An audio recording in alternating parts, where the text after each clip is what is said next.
Buenos días a todos los que están conectados en mi canal de YouTube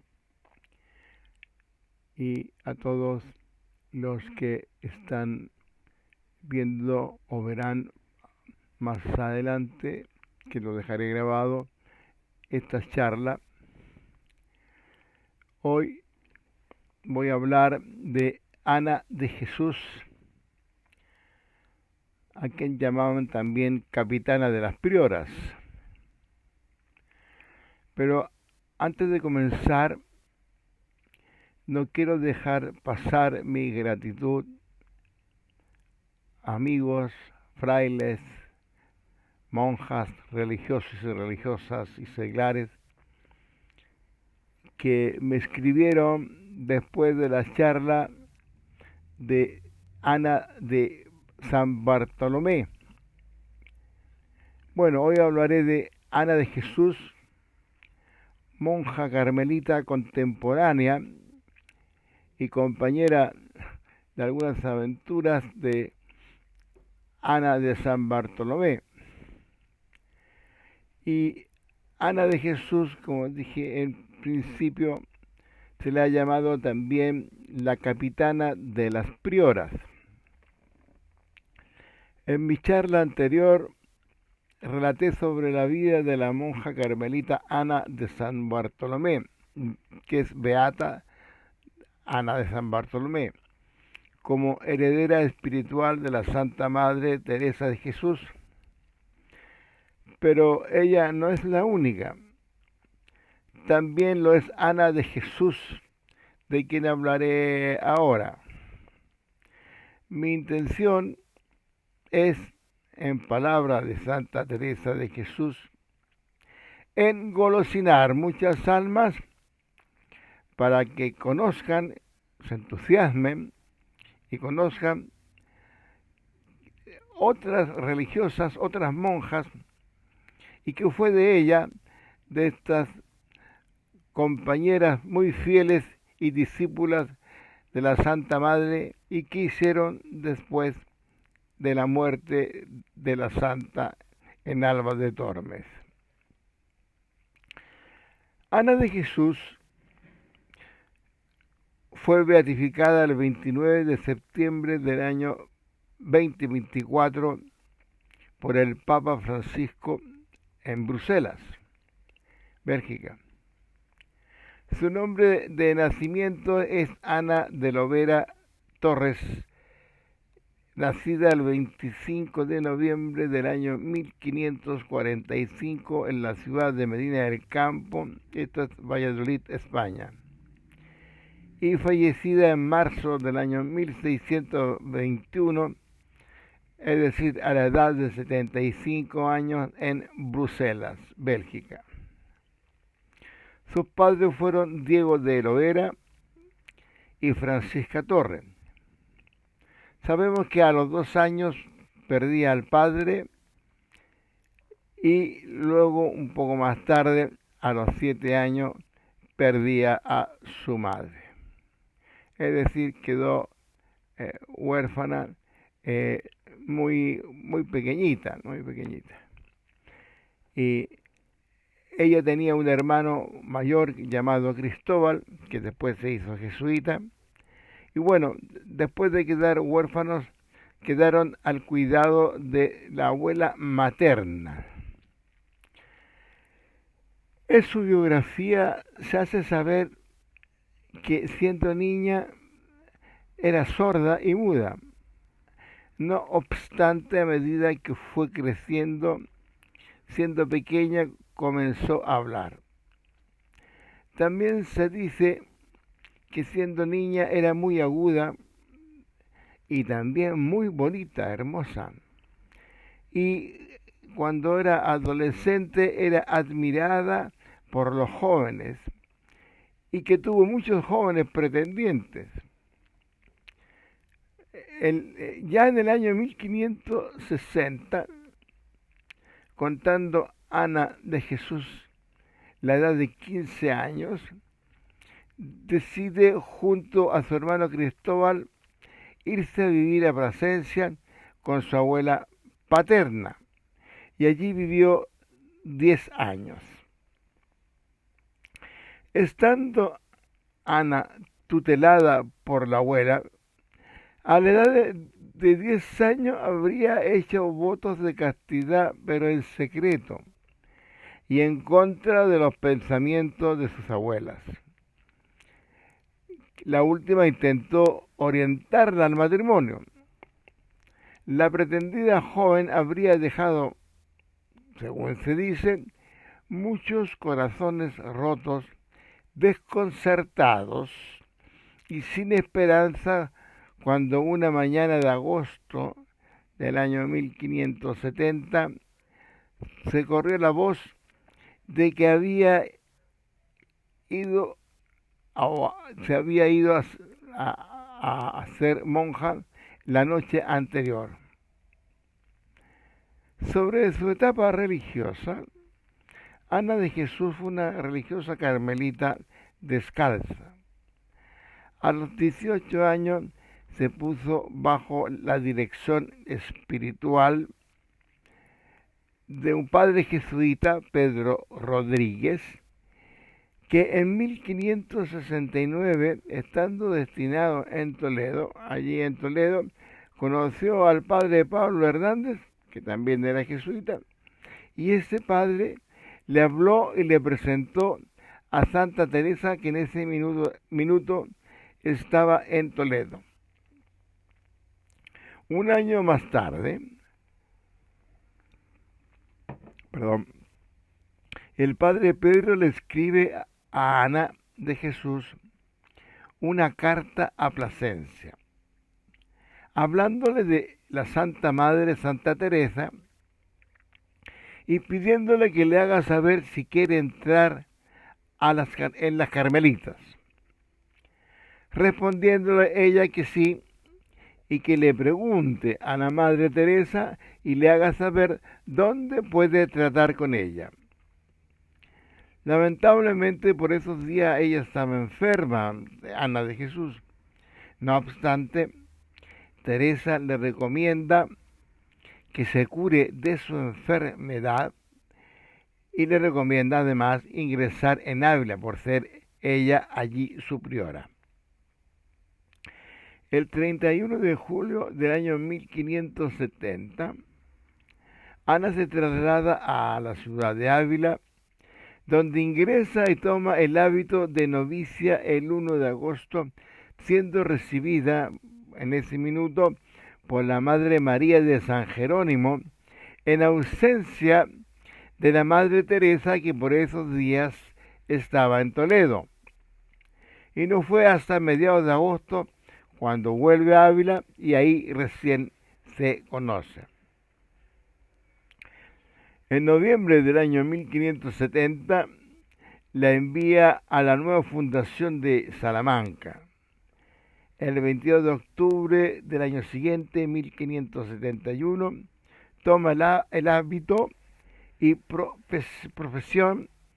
Al año siguiente la nombra sacristana y enfermera, según la santa, para distraerla de sus propios pensamientos, donde estaba bastante abstraída.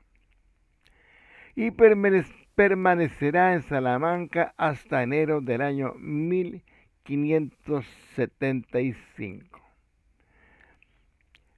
Cuando la Madre Teresa escribía el libro Las Fundaciones, compartía en ese minuto celda en Salamanca con Ana, quien estaba al tanto de todo lo que escribía la santa. Es así como fue, así entendemos, la mejor conocedora de la obra de Teresa. Desde el momento que la Madre Teresa conoció a Ana de Jesús, vio en ella sus virtudes, pasó a ser una de sus hijas predilectas, que junto a otra religiosa, otra monja, María de San José, también carmelita, que ya fallecía la santa, fue la fundadora y primera priora del convento de los carmelitas descalzas en Lisboa en el año 1585. Bueno, Ambas fueron pilares de la santa en su vida y en su sucesión. Estando en Salamanca, Ana de Jesús demostró sus dotes y así lo testimonia en sus dichos.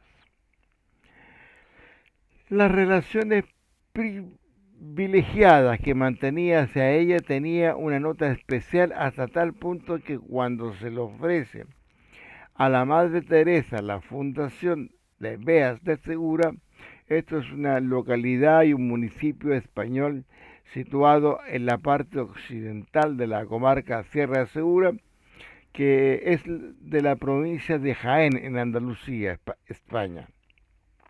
Piensa en Ana de Jesús como pieza fundamental y la deja allí por priora porque sabe que va a cumplir de manera sobresaliente, muy destacada, con mucha fidelidad su cometido.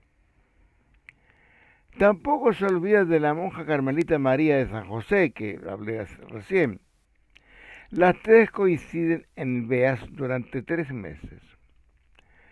María tenía el encargo de ser priora en Caravaca, esto queda en Murcia, de España. Pero tras demorarse las licencias que necesitaban para la fundación, se la lleva la Madre Teresa consigo a Sevilla, donde la deja por priora. Esto fue el 18 de mayo del año 1575. Fue también cuando vio por última vez a la Madre Teresa. Podía estar tranquila la Madre Teresa al dejar en Andalucía el año 1576 para partir de nuevo a Castilla, sabedora de que los conventos que se habían fundado allí estaban en excelentes manos, en buenas manos. La primera salida de Ana de Jesús de Salamanca es del año 1575 a Beas de Segura. Allí destaco esto porque en esa fecha allí conocerá en abril de este año al padre Jerónimo Gracián, que por entonces era visitador de Andalucía, y luego en el año 1578 conocerá en el convento de Beas al Santo Padre San Juan de la Cruz. Cuando el santo consigue en ese momento escaparse de la cárcel que lo tuvo en Toledo, y después del capítulo de Almodóvar. Ana, al igual que otras monjas, queda impregnada por la presencia del Santo Padre San Juan de la Cruz, y goza de su dirección espiritual. Grande era la influencia y la figura de la Madre Ana de Jesús en 1580 en la vida de la Santa. En este preciso año la priora de Beas clandestinamente y con habilidad hizo las gestiones para la obtención de un breve. Bueno, un breve es un documento pontificio para la separación de los descalzos en provincia, separación aparte de los calzados. La madre contribuyó con 100 ducados. Resultó un éxito la operación. La primera en celebrarlo, por supuesto, fue la Santa Madre Santa Teresa de Jesús. En breve de separación fue el breve, este documento pontificio, este breve de la separación, fue ejecutado en el célebre capítulo de Alcalá del año 1581. Santa Teresa se podía morir al año siguiente bien consolada, pues dejaba a su familia encaminada hacia las metas de la congregación y la orden que luego fue. Ana de Jesús vivió intensamente todo el proceso y disfrutó como la que más y como a quien codo a codo con los frailes más responsables, permaneció en un discreto puesto de dirección. En el año 1581 va a fundar Granada y en el año 1586 fundaba en Madrid, siempre acompañada del Santo Padre de los Carmelitas, San Juan de la Cruz. También San Juan de la Cruz le confió su cántico espiritual a la novicia. Repito, San Juan de la Cruz le confió su cántico espiritual que ella conservó hasta el año 1586, en que se lo entrega a la novicia Isabel de la Encarnación, quien lo llevó a las fundaciones de Baeza y Jaén, y ahí se encuadernaron y se conservaron. Al ver por primera vez al santo, maltrecho y un poco acabado, Ana mandó a dos monjas que le cantasen al santo unas liras en lor a los trabajos, que al oírla quedó en éxtasis. Muchos autores atribuyen esas liras a Ana de Jesús, pero hay otros autores eruditos que dudan de su autoría.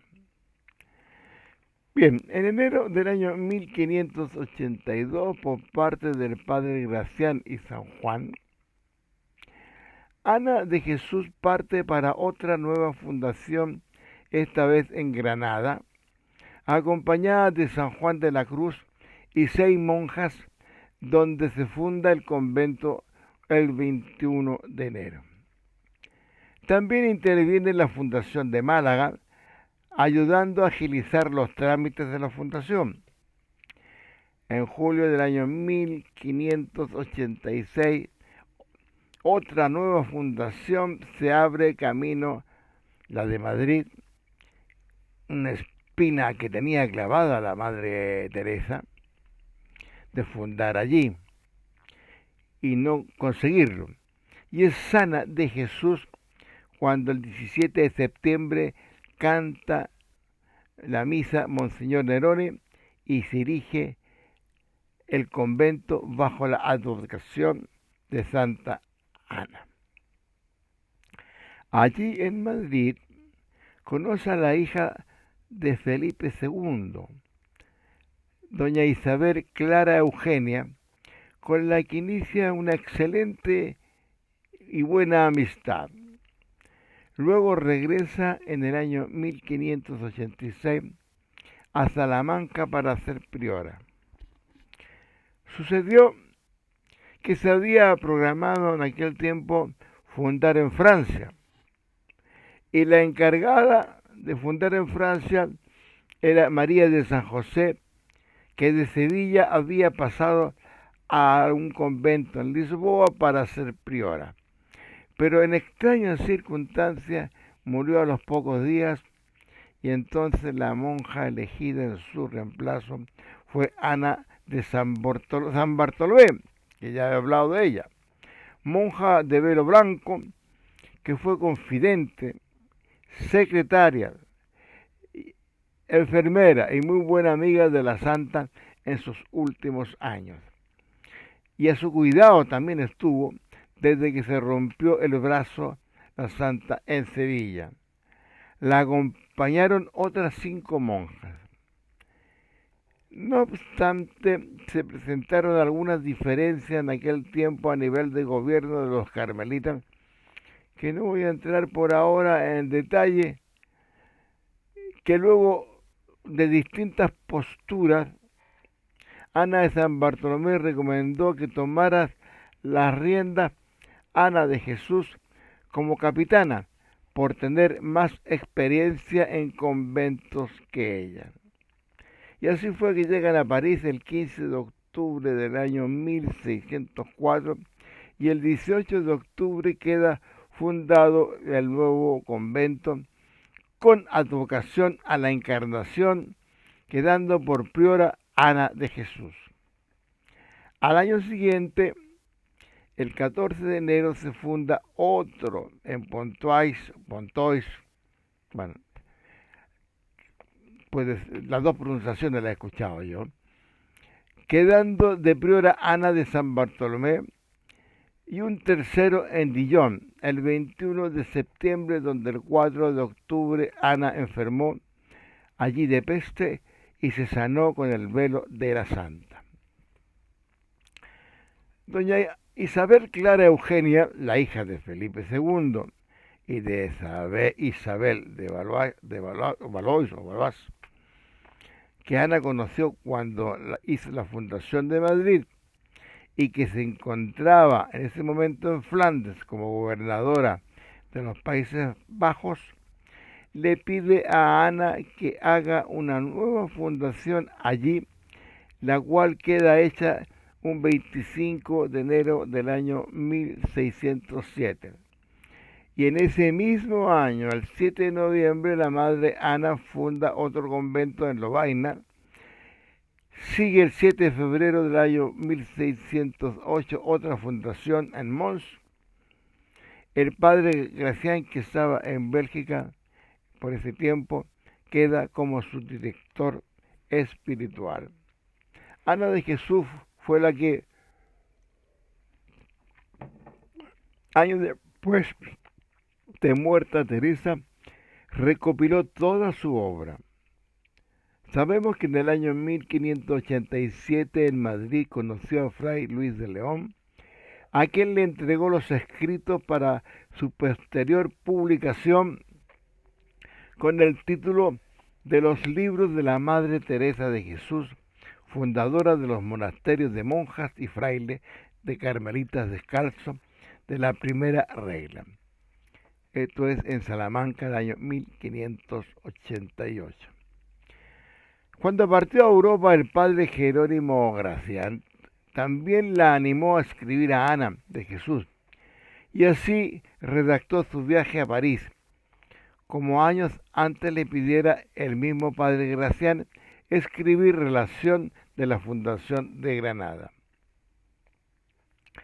Los poemas de Ana, hay gente que piensa que no tiene mucha relevancia, pero si sus declaraciones, escritos, actas y epistolarios sí la tienen. Apenas no han llegado obras autógrafas suyas, sino copias. Algunas de sus obras han desaparecido. Manifiesta en sus escritos que tiene una misión religiosa de propagar la reforma teresiana fuera de España, y debe hacerlo por la voluntad de Dios. Así viajará y vivirá fuera del convento, siempre bajo el mandato divino. Sus cartas mostrarán a una mujer que sabe atender las necesidades materiales necesarias para expandir la orden. Esa fue la razón por la que abandonó la clausura, y ella se dedicará así toda su vida, el resto de su vida. Ana de Jesús nos ha dejado una gran cantidad de cartas, documentos, y aunque las cartas que le escribió la Madre Teresa a Ana Jesús fueron quemadas por ella, mandadas a destruir por la misma madre, en aquellos años que tenían problemas con los calzados. Ana nos recuerda este hecho con dolor en el año 1597. Las cartas que se conservan son 53 escritas entre el año 1590 y 1621. Comprenden toda su vida religiosa desde su priorato hasta unos días antes de su muerte. Son de gran valor historiográfico, ya que hacen referencia a diversos personajes de la época. Estas cartas tienen un contenido diferente según sean sus destinatarios. Así son diferentes las que dirige a Fray Diego de Guevara de las destinadas a Sor Beatriz de la Concepción. Las primeras versan sobre fundaciones monásticas consejos espirituales, los problemas con la edición del libro de Job de Fray Luis de León o la traducción al flamenco de las obras de Santa Teresa. Las segundas tienen un tono más íntimo, personal, y escribe sobre su sentimiento, el sufrimiento por la distancia que le separa o también por sus problemas de salud. Bien, hablemos un poco del proceso de beatificación de Ana de Jesús. El mismo año que muere Ana de Jesús, el 4 de marzo de 1621, en Amberes, era muy afamada de santidad. Se inició un proceso ordinario de beatificación y canonización en Flandes, Francia y Bélgica. Las declaraciones continuaron y se sucedieron hasta 1642 sin que el proceso siguiera adelante. En el año 1872 se retoma la causa de beatificación.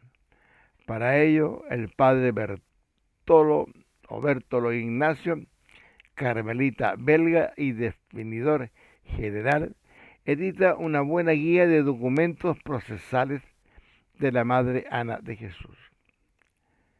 Mucho más adelante, en el año 1581, se abre en la diócesis de Malina, Malina es una ciudad belga, el proceso sobre la fama de santidad, vida y milagros, y se abren nuevos decretos sobre los escritos y la validez del proceso apostólico.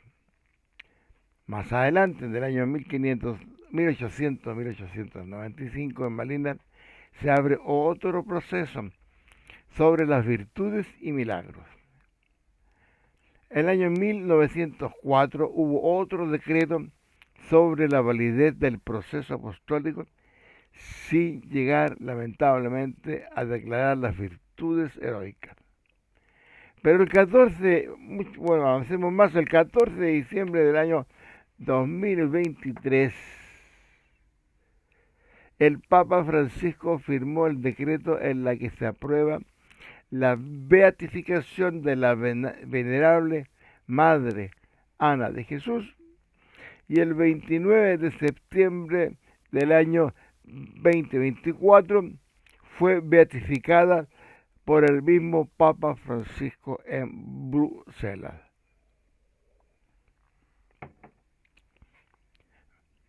Capitana de las Prioras. Titulé esta charla como Capitana de las Prioras. Un cuadro venerable que está en Salamanca la define mejor compañera de Teresa, parecida en sus virtudes. La propia santa celebraba la recia estampa, la prudencia y los aciertos de Ana de Jesús al frente de sus comunidades, diciendo que estaba hecha para gobernar un imperio.